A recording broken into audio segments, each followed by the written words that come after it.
The rising air currents along the 300-foot cliffs of Torrey Pines, California, have made it a world-famous destination for those who enjoy hang gliding and paragliding. Bill Bennett, operator of the local glider port, was responsible for making sure that despite the potential danger there, the skies remained a safe place for everyone. Most of the rescue footage in this story was taped as the events unfolded on June 29, 1993.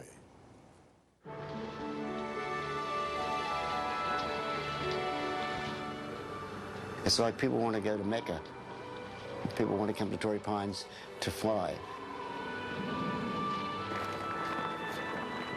And here, it's absolutely necessary to fly with the most advanced rating that you can have. Licensed paraglider Erich Helwig had traveled more than 7,000 miles from his home in Germany with his wife, Edda Wolf, to practice the sport in new terrain.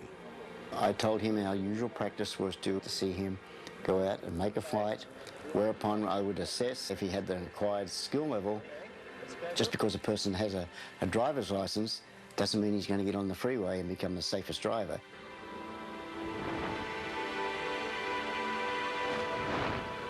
His launching skills weren't exactly as I would like to have seen them to be. However, this is not uncommon with European pilots who have a different technique of launching than we do here on the coastal cliff, because they have nice, steep, grassy slopes to launch from. Erich paragliding liebt. Erich loves paragliding. Aber mein Gefühl war schon, But I had a weird feeling because weil ich mir erst nicht I could not imagine how it could work there. funktionieren sollte.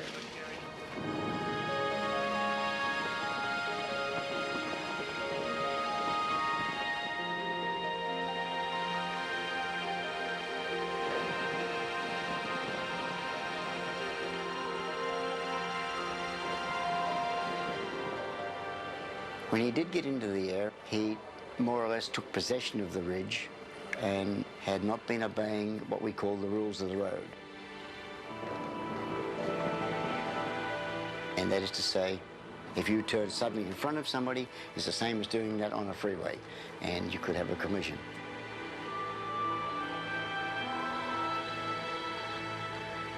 Either he didn't understand the rules, he didn't want to obey the rules, or simply didn't get the communication when he read the rules.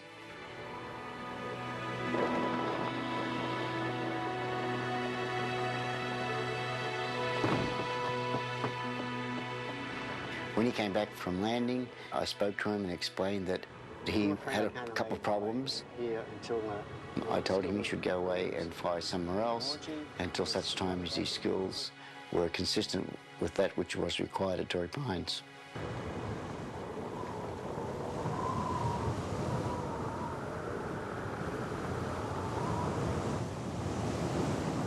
On the beach below, Matt Brown had been spending the morning surfing.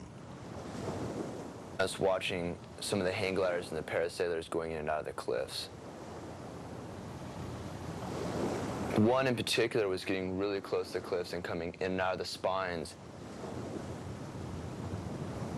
I couldn't really figure out what he was doing because I'd never seen anyone get that close.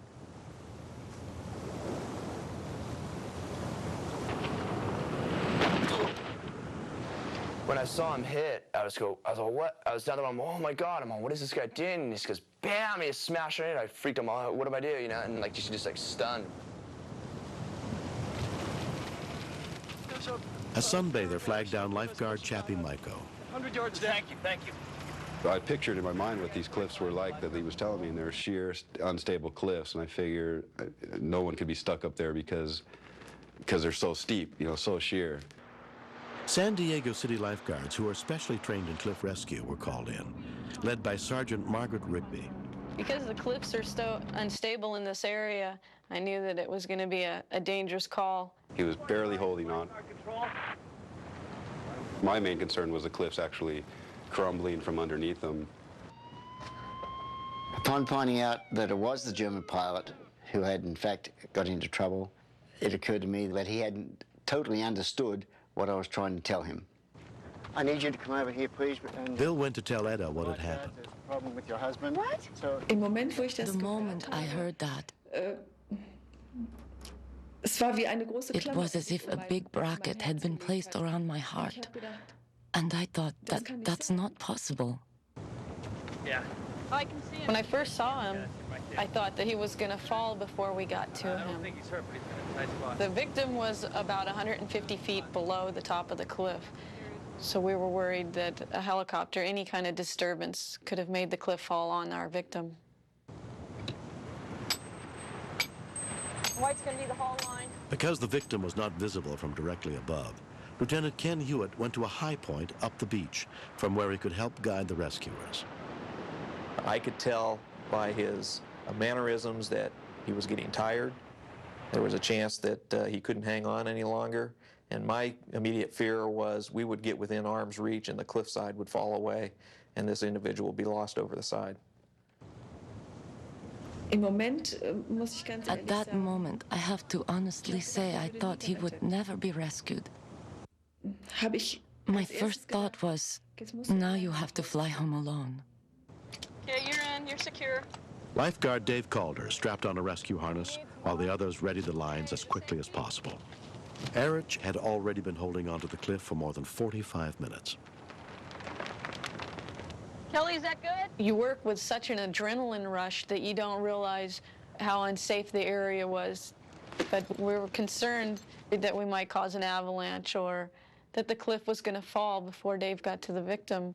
31 Sam. I had radio contact with Lieutenant Hewitt, and I had to rely on him to tell the rescuers at the top of the cliff what was going on. We have him move a little bit south. As he's descending, he's dropping debris on top of the victim. I was thinking, how much longer can this guy hold on? At any moment, he could just lose his grip and he would be gone, fall to his death.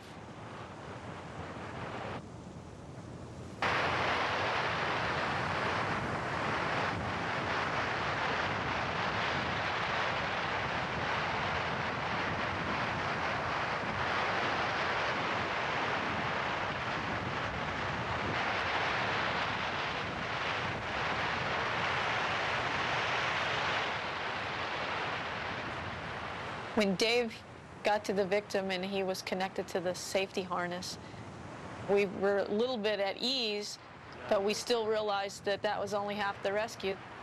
We still needed to get to the bottom of the cliff.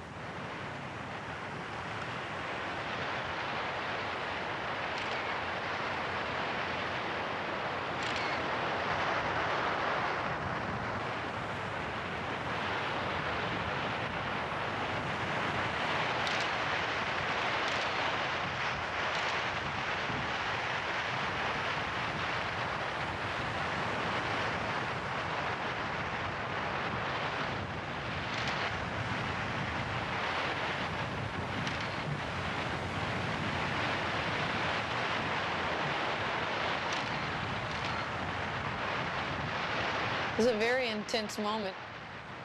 We couldn't see what was going on below the cliff, but we felt tugs on the line and we weren't sure what was going on.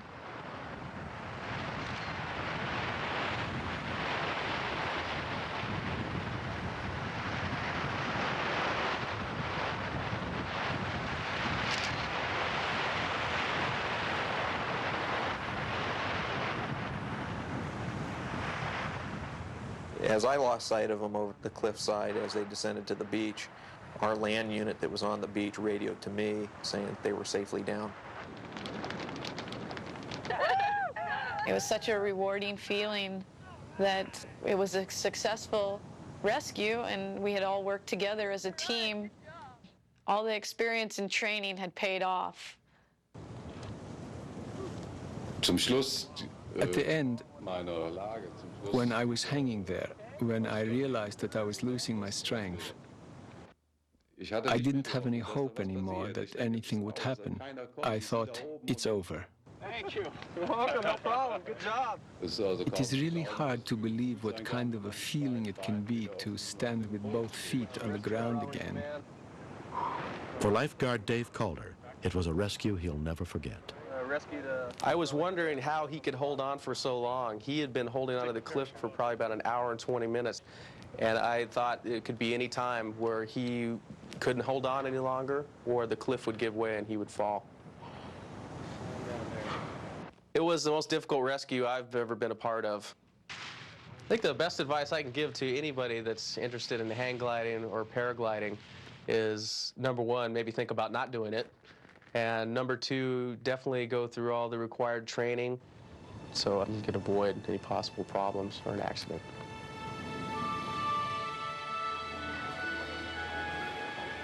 Back home in Düsseldorf, Germany, Erich and Edda have a lot to be thankful for.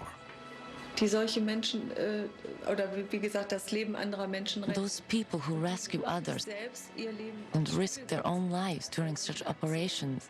Also ich finde sie. I can't even express it.